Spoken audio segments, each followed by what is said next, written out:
people have just vanished. So set the scene for us. Where are we? We're in the mid-Atlantic. It's December of 1872, and we're about 400 miles east of the Azores. And out there in all that vast gray water, you have this one ship, a brigantine. It's moving, but it's sort of aimless. Drifting, yeah. Her sails are partially set, but something is clearly wrong. She's called the Mary Celeste. And she's spotted by another ship, a British brigantine called the Dei Gratia. Right. And the crew of the Dei Gratia, especially the first mate, Oliver DeVoe, they know immediately that this is not right. It's a bad sign. A very bad sign. I mean, you have a vessel under sail, it's not sinking, it doesn't look like a wreck, but it's not answering any signal. That's a huge red flag in maritime tradition. It's a scream, really. A warning. So as they get closer, that sense of stillness, it just becomes palpable. You can almost feel it. And when DeVoe and his men finally board the Mary Celeste, they're probably expecting, a scene of a struggle, a fire. Yeah. Something awful. But what they find is, it's an eerie, just impossible paradox. The ship is completely sound. Utterly seaworthy. Absolutely. The hull is fine, the rigging, I mean, it's a bit battered from storms, but it's serviceable. Yeah. And then they go below deck. And the food is all there. All there. Yeah. Ample provisions, coffee, sugar, casks of fresh water, enough to last the crew for another 6 months easily. And their personal belongings. Untouched. Money, tobacco, their clothes, all still stowed away in their bunks. But the people, all 10 of them. Gone. Captain Benjamin Briggs, his wife Sarah, their little 2-year-old daughter Sophia, and the 7 crewmen, they have simply vanished. No note, no blood. No sign of a struggle at all. DeVoe would later say that the silence itself was suffocating. It felt unnatural. It just didn't match the condition of the ship. And that's the core of it, isn't it? That contradiction. That's what gives this mystery its power. You have this ship, built to survive the worst the ocean can throw at it, but it's empty. In the middle of nowhere, the means of survival were all there. But the people were not. Exactly. And that's what we're going to do in this deep dive. We've got the court records from Gibraltar. We have the historical articles, the modern speculation. We're going to search for the truth in the echoes of this 150-year-old puzzle. We have to peel back the fiction, the ghost stories, and just look at the cold, unsettling facts. To really get a handle on the Mary Celeste mystery, you almost have to start before the mystery even begins. You have to look at the ship herself. Because she had a reputation, a dark one. Long before she was the Mary Celeste, she was born with a different name and, well, under a bad sign. She was originally the Amazon. Yes. And she was built in this really small, close-knit community. Spencer's Island, Nova Scotia, back in 1860, 1861. So this isn't some huge industrial shipyard. This is a local project. Very much so. It was a kind of primitive, hands-on shipbuilding. The lumber all came from the local area, supplied by the Spicer brothers, who are related to the main builder. It was a real community effort. You can imagine the pride they had in her. But that pride didn't last long. It was shattered, immediately, and brutally. The very first thing the Amazon ever delivered was not cargo. It was the body of her first captain. Robert McClellan. Right. The maiden voyage was supposed to be a standard timber run to London, but Captain McClellan gets seriously ill just after the cargo is loaded. So they have to turn back. They turn back to Spencer's Island, and he dies there on June 19th, 1861. And the historical accounts paint this just heartbreaking picture of his new wife, his widow, running down to the shore to see why the ship is back so soon. Only to find out her husband is dead. Yes. Yeah. And right there, from day one, the ship is branded. It becomes this potent local legend, the cursed ship. That's a heavy weight for a ship to carry from its first voyage. It sets a mythological tone for its entire career.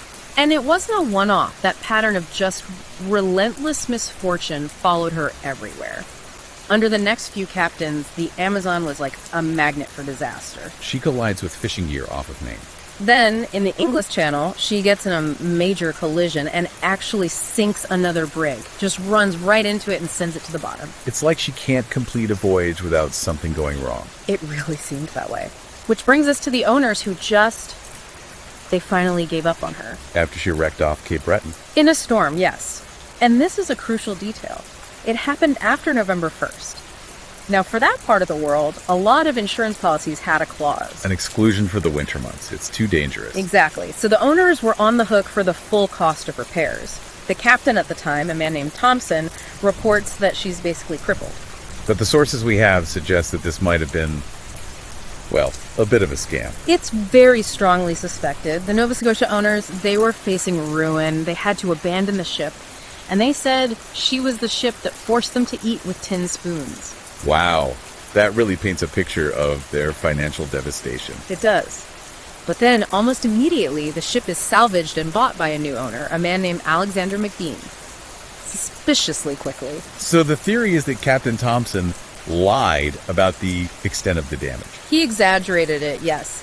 He knew the ship wasn't a total loss, but he made it sound that way so the original owners would just walk away from their claim. And his accomplice, McBean, could then swoop in and pick up the salvage rights for cheap. Precisely. The fact that she was re-registered so quickly supports this. A ship had to be seaworthy for that to happen. But even then, the bad luck continued. She was sold again, and then she wrecked again within a year. It's just relentless. It seems no matter who owned her, the Amazon was doomed. Until she gets one last chance. She's refitted in New York, and she's given a new name. The Amazon becomes the Mary Celeste. And this is where we meet Captain Benjamin Spooner Briggs. If you were going to pick someone to command a cursed vessel, he would be the last person you'd choose. Why is that? Well, first off, he's the ship's 6th captain in just 11 years. That's a really high turnover. Incredibly high turnover. It tells you something is wrong.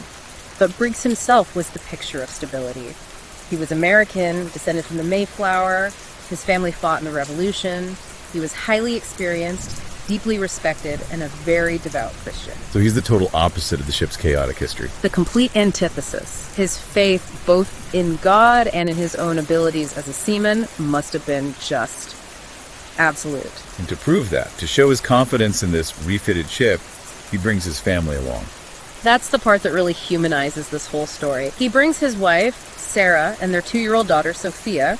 Their 8-year-old son, Arthur, stayed home for school. But bringing his wife and toddler on a transatlantic journey. It says everything. It tells you that Captain Briggs saw this as a perfectly normal, safe voyage. He had unwavering belief that he could command this ship, despite its past. He trusted her. So we have the newly named Mary Celeste, with her stable, reliable captain, ready for a fresh start. She set sail from Staten Island, New York, on November 7th, 1872. Her destination is Genoa, Italy. And the cargo she's carrying? Well, it's a critical piece of the puzzle. She's loaded with 7,701 barrels of industrial alcohol. Which is highly volatile. Extremely. So right away, there's a specific kind of danger on board. And the voyage starts rough. We know that from the records. Yes. Briggs' log reports that they were battling relentless storms for the first 2 weeks. And we also have one last piece of communication from the family. A letter from Sarah Briggs to her mother. It's dated the day they left, November 7th. And it's just haunting to read, knowing it's the last word anyone ever heard from them. She talks about the strong winds, a rough start, the usual things for an Atlantic crossing. But nothing that suggests any real fear or concern about the ship itself. Not at all. And then there's just silence. The ship's logbook continues for a while, just recording their position, daily events. But it stops, cold, on the morning of November 25th. And according to that final entry, where was the ship? She was about 100 miles west of the Azores. And again, the log entry itself is mundane. There's no hint of panic, no mention of distress. It's just a routine notation. A timestamp on the moment right before everything went wrong. Exactly. And by the time the Di Groccia finds her 9 days later, the Mary Celeste has drifted another 378 miles to the east. And the fact that she drifted so far in a predictable way tells us she was still sailing herself. She was still structurally sound. Yes. She was still under some command, even if it was just the wind in her sails. Okay, let's really zero in on the discovery itself. The physical evidence that Oliver DeVoe and his crew found. Because it tells a story of a departure that was, well, intentional, but also incredibly panicked. The first and most crucial piece of evidence is the missing lifeboat.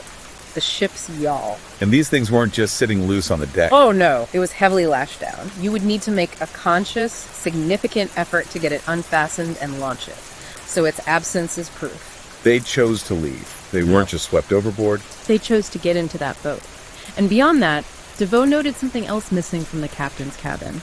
The essential navigation instruments. The sextant and the chronometer. Right. And for anyone who might not be familiar with 19th century sailing, taking those two items tells you everything about their intentions. So what does it signal? It signals they intended to survive. The sextant lets you measure the angle of the sun and stars, and the chronometer is a very precise clock. Together, they are the keys to finding your position at sea. You only take them if you plan on navigating your way to land. Precisely. This wasn't a surrender. This was a plan for a temporary evacuation. They thought they were going to survive. Which just deepens the paradox, right? Why leave a big, sturdy, seaworthy ship for a tiny lifeboat in the middle of the Atlantic Ocean? The fear must have been immense. Whatever they were facing on that ship, they believed it was more dangerous than the open sea. So what were the specific conditions they found that might point to that fear? Okay, so DeVoe reported that the main cargo hatches were found off, or open. And down in the hold, there was water. About 3.5 to 4 feet of it. Yes. And we need to unpack that. 4 feet of water sounds like a lot. But on a 280-ton ship like the Mary Celeste. It's a problem, but it's not a reason to abandon ship. It's certainly not enough to sink her, not immediately. A good crew with working pumps could manage that. But when you combine that water with the cargo, the 1,700 barrels of industrial alcohol. Now the threat perception changes completely. Suddenly that water isn't just a leak, it's a potential catalyst. And the open hatches. That could mean one of two things. Either the crew opened them to try and ventilate something, or they were blown open by some kind of internal force. and we know the crew was actively trying to figure out what was happening because of that one small tool left on the deck. The sounding rod, yes. This is what you use to dip into the hold to measure the water level in the bilge, and it was just found lying there on the deck. So they were in the middle of assessing the situation. Right. They were actively, maybe even frantically, trying to gauge how much water was coming in when the order to abandon ship was given. They were responding to an immediate threat coming from the holds. And the human side of this is even more chilling when you look at the personal quarters. Everything was left. Money, valuables, food. The scene in the captain's cabin must have been the most haunting. The beds were unmade, which suggests this all happened in a hurry, probably mid-morning. And that detail about the bed of the 2-year-old Sophia. It's just heartbreaking. The impression of her little body was still visible on her bed. Captain Briggs must have just snatched her up and fled. There was no time to get dressed properly, no time to gather anything but the absolute essentials for survival. And on the deck itself, the state of the sails tells another part of the story. The rigging was battered from the storms, but the ship was still rigged to sail. Under very short canvas, which means they'd reduced the sails to just the job and foresail. Okay, and what does that mean in practical terms? It means they had prepared the ship for rough weather. It's a prudent, disciplined thing to do. It stops the ship from being overpowered by the wind. But it also means this ship was still moving. Yes, and that's a critical piece of evidence. Even with minimal sails, the Mary Celeste was still sailing at a good clip. And that would put an incredible amount of strain on any rope connecting her to a tiny lifeboat that's bobbing around in the waves. So they likely planned to stay tethered to the ship. But they may have failed to appreciate just how fast and powerful the vessel they just left still was. So once the Mary Celeste is recovered and brought to Gibraltar by the Dei Gracia, the mystery doesn't get solved. It morphs into a legal battle. A very suspicious and political one, yes. Oliver DeVoe and Captain Morehouse, they were expecting a big salvage award for bringing the ship and her valuable cargo into port. But the British Vice Admiralty Court had other ideas. They were suspicious from the word go. And that suspicion was fueled by two main things. First, the enormous value of that alcohol cargo. A potential motive for fraud. And second, the fact that Captain Briggs of the Mary Celeste and Captain Morehouse of the Dei Gracia actually knew each other. They were acquaintances. So the authorities immediately jumped to the worst conclusion. Absolutely. The Attorney General, a man named Frederick Flood, was convinced this was a conspiracy, a plan for murder and insurance fraud. What was his theory exactly? Flood's theory was that Morehouse and Briggs cooked up a scheme. They would kill the entire crew of the Mary Celeste, dump the bodies overboard, and then Morehouse would just happen to find the abandoned ship with its valuable cargo. And they would split the profits from the salvage claim. That was the narrative, and Flood was incredibly determined to prove it. He presented what he claimed was hard evidence of a violent struggle on board. And what was that supposed evidence? He pointed to two things. First, an old sword that was found in the captain's cabin. Flood insisted it had been carefully cleaned, and he suggested it was to remove bloodstains. He even mentioned lemon juice. That's a very specific, lurid detail, designed to sway the court. It was. And his second piece of evidence was a series of marks on the ship's rail. He claimed they were clearly made by an axe, again pointing to a bloody fight. A mutiny, perhaps. So his entire case rested on this idea of a violent, bloody confrontation. Yes, followed by a meticulous cleanup.